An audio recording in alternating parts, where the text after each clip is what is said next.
Going to try again at this one.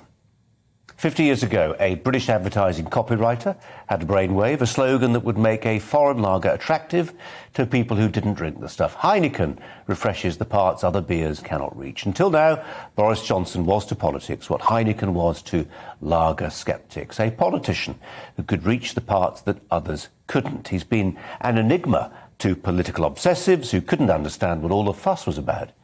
What was the attraction? Well, it's just a guess, but I think it might be because he wasn't a political obsessive. His life was summed up in a picture taken just before he became Prime Minister. The interior of that Toyota Preview, people carrier, coffee cups and books and children's clothing, strewn on the floor, a study in chaos. Shambolic, but relatable, a hinterland, the lack of gloss, the daft hair, the messy love life.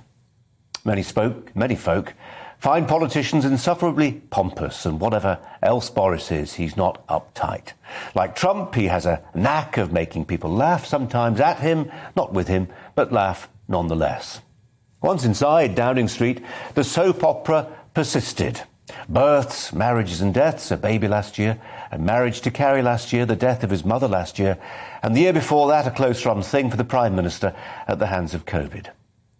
But today, a reminder that when it comes to what may be Boris's last act, the soap opera gives way to Shakespeare.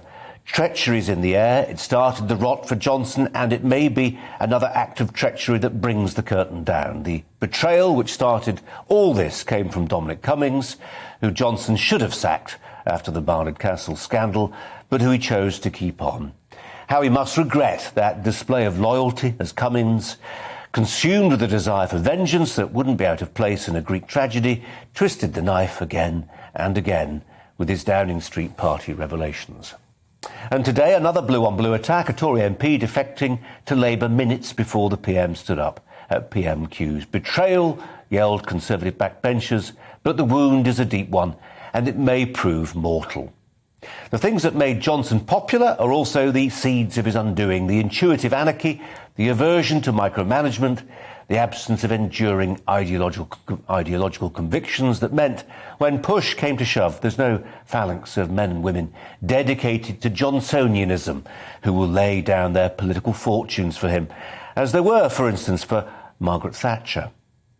So if this is the end game, and David Davis may have delivered the coup de grace at Prime Minister's Questions today, who gets the gig next? It's being billed as a two-horse race between Rishi Sunak and Liz Truss, with Jeremy Hunt and Nadeem Zahawi on the outside rail. Personally, I'd put a side bet on Sajid Javid, the Health Secretary. He's got a proven track record running several big government departments. He's good on detail and has a backstory that will, in a different way from Boris Johnson, reach parts of the electorate that others can't get to. That's the...